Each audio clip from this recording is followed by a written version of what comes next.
June 25, 2020. Dubai. Midnight thunder roared over the Burj Khalifa as flashing lights lit up the skyline. But these weren't camera flashes, they were FBI agents. A man once known for his gold chains, Rolls-Royces, and private jets was about to fall. Hushpuppi, the so-called billionaire Gucci master, was dragged from his luxury apartment in handcuffs. How did a poor boy from Lagos become the face of global fraud? What secrets did he hide behind those flashy Instagram posts? And what made the FBI hunt him across continents? You're about to find out. This isn't just a story about cybercrime, it's about deception, greed, and a fall so loud, the whole world heard it. White right pointing backhand index. Subscribe now to @MysteryPlaybacksSeries. Lagos, Nigeria, early 2000s. A young Ramon Abbas walked dusty streets in Lagos. He dreamed big. He sold second-hand clothes. He washed cars. He watched football TV. Then one day he made an account on Instagram. He posted himself with Gucci, watches, cars, jets. No one knew the money was stolen. He called himself Ray Hushpuppi. Followers grew. Likes grew. So did lies.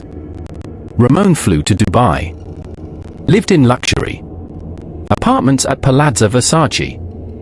Rolls-Royce. Gold chains. People cheered. But behind the photos was a crime ring. He scammed by hacking emails. Pretended to be bankers. Told people to wire millions. Stole over $14.7 million from a bank in Malta connected to North Korean hackers. Helped launder money stolen from a Premier League club. Over $300 million was involved. June 2020. Dubai. Police burst into his luxury apartment. Handcuffed. Arrested. Seized 150 million dirhams in cash, about $40 million. Took 13 luxury cars worth $7 million.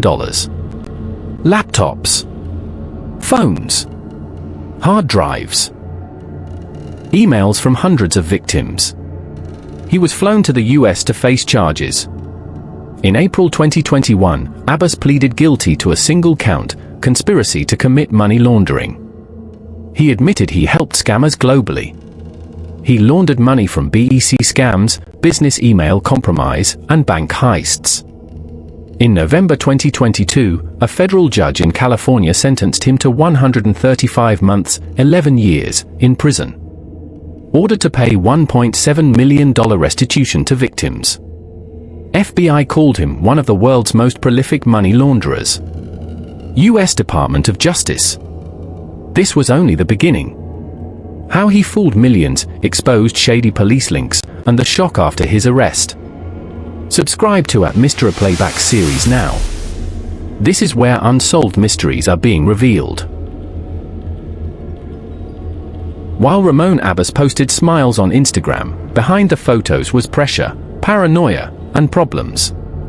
Each post was a trap. He needed more money to keep up the show. He called himself a real estate developer. But there was no office. No land. No deals.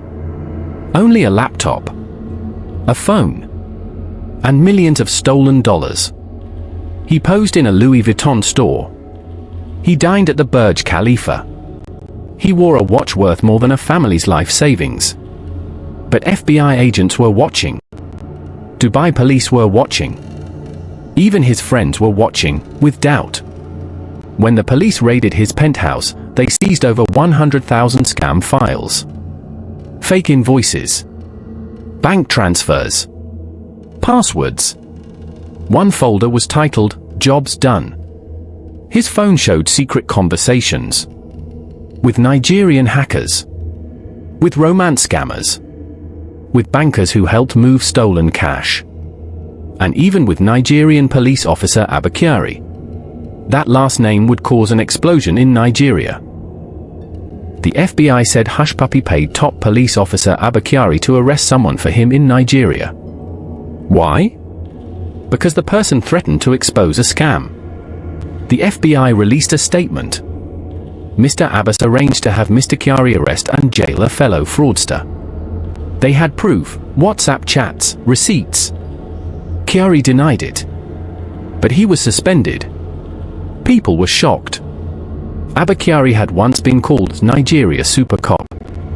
Now he was accused of helping a fraud kingpin. This changed the case. Hushpuppi didn't just scam people. He had reached the heart of Nigeria's police. Hushpuppi used fake emails to pretend he worked for companies. He would say, "Send your payment to this account." But the money went to him. He tricked a Qatari businessman out of $1 million with fake school admission letters. He helped steal 13 million euros from a bank in Malta. He moved money using fake passports and shell companies. FBI agents followed the IP addresses. They tracked login times. They watched Dubai photos. And then they made their move. Months before the raid, FBI agents worked with Dubai police. They called the mission Fox Hunt 2. They used surveillance, cyber experts, and even facial recognition. When they entered his apartment, the evidence was everywhere. Passwords, accounts, messages, photos showing new victims. Victims from the US, UK, Europe, Asia. One Dubai officer said, "It was like entering a bank of fraud." They found over 1.9 million victims' email addresses stored on his devices. After the arrest, his Instagram went quiet. His fans were confused. Some said he was just a smart man. Others called him a thief. His account had over 2.5 million followers. He flaunted his life in front of the poor. Now, those same fans watched him in an orange prison jumpsuit. He had fooled the world. This story is not over. In Batch 3, you'll see the court drama, FBI evidence, and how his fall exposed a global web of greed. Subscribe to @MysteryPlaybacksSeries for the next emotional twist. Inside a quiet courtroom in Los Angeles, the man who once dined with stars now sat in chains. Hushpuppi, real name Ramon Abbas, looked smaller than his Instagram photos. No Gucci. No Versace. No shades. Just a man. Scared. Alone. Facing justice. He pleaded guilty. He confessed to laundering hundreds of millions of dollars. He said he worked with hackers across the globe. He gave names. Told stories. Shared secrets. But his words shocked more than just the courtroom. In court documents, the FBI said Hushpuppi helped North Korean hackers launder money, conspired to steal from a Premier League football club, targeted a New York law firm for $922,857, faked a job offer to steal from a Canadian woman. One case involved a $40 million fraud. Another, a $14.7 million cyber heist. And many scams used fake websites that looked real. The FBI described him as one of the most high-profile money launderers in the world. And yet, he was hiding in plain sight on Instagram. Back home in Nigeria, people were stunned. Some said he fooled the FBI for years. That's genius. Others asked, how many lives did he ruin? And many demanded answers from Nigerian authorities. What about the politicians he was seen with? What about Abba Kyari, the top cop accused of helping him? The government stayed quiet. But the people talked. Radio shows, Twitter, TV, all asking, how many more Hushpuppis are still out there? Investigators found that Hushpuppi's scams were not simple. He used business email compromise, BEC, money mules across Europe and Asia, fake banks, fake names, fake accounts. He had partners in Nigeria, Kenya, Ghana, the US, Malaysia, United Arab Emirates. He wasn't just one scammer. He was the center of a global fraud empire. One man lost his entire retirement savings. A school in Europe had to shut down. A company fired 200 workers after losing millions. These weren't just numbers. They were real people. Real pain. Real damage. One FBI agent said, "He stole more than money. He stole dreams." In November 2022, the verdict came. Ramon Abbas, aka Hushpuppi, was sentenced to 11 years in prison. He was ordered to pay $1.7 million in restitution to 2 victims. He begged for mercy. He said he was sorry. But the judge said, "Your actions hurt people. You lived a fake life. Now you face real consequences." His fans cried. But his victims cried louder. In the final batch, you'll see the emotional aftermath, the truth behind his rise, and the haunting question, what if he had used his talents for good? Subscribe to MysteryPlaybacksSeries and stay with us for the ending. His Instagram was silent now. No more filters. No more flexing. No more fake giveaways, rented Lamborghinis, or rooftop views. Inside that US prison cell, Hushpuppi, once the king of Instagram, now swept floors for $1.25 an hour. The likes were gone. The followers had moved on. He wasn't a celebrity anymore. He was inmate number 543-1438. Hushpuppi was smart. He knew the internet. He understood people. He built trust with strangers in minutes. He could have been a tech leader, a mentor, even a legal millionaire. But he chose crime. Why? Because poverty hurts. And for some people, success by any means feels like the only option.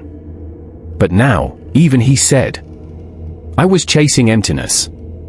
Experts studying fraud said people like Hushpuppi are highly intelligent, very observant, emotionally disconnected from victims. They chase status, not money. To him, every Louis Vuitton bag, every private jet, every diamond-encrusted watch was proof that he had made it. But behind the smile, he was always afraid of being caught. The US government used Hushpuppi to send a clear signal. You can run your scams from anywhere in the world, but we will find you. Interpol, FBI, secret cyber units. They all work together. The Dubai police called it Operation Fox Hunt 2. It was one of the fastest cyber fraud arrests in the world. He thought he was untouchable. But now he was an example. Some Nigerians still admire him. "A smart guy," they said. He beat the system. But others asked deeper questions. Who else is doing what he did, but hasn't been caught? Why did it take American justice for a Nigerian criminal? The streets debated. One twist in the case shocked the entire nation. Abba Kyari, one of Nigeria's top police officers, was named by the FBI. They said Hushpuppi paid him to arrest a rival in Nigeria. Kyari denied it. But court records showed bank transfers, chats, and favors. The US demanded extradition. It was a moment of reckoning. If the man chasing criminals was working with them, who could Nigerians trust? In a private court document, Hushpuppi wrote a letter. He said, "I take responsibility. I let down my family. I lost everything. I hope one day, people will remember me and not as a scammer, but as someone who made mistakes and paid for them." But will they? A projector lights up in a Nigerian classroom. A teacher shows a video of Hushpuppi being arrested. The students watch silently. Then she asks, "What does this teach us?" A boy raises his hand. His voice is low. "That stealing can make you famous, but it also makes you fall harder." Hushpuppi didn't just fool people. He fooled himself. He built a life on lies. And when it crumbled, he had nothing left. No followers. No freedom. No real friends. Just a reminder to all of us. What you post online can become the evidence that puts you behind bars. Subscribe to MysteryPlaybacksSeries for more shocking stories that prove truth is always stranger than fiction.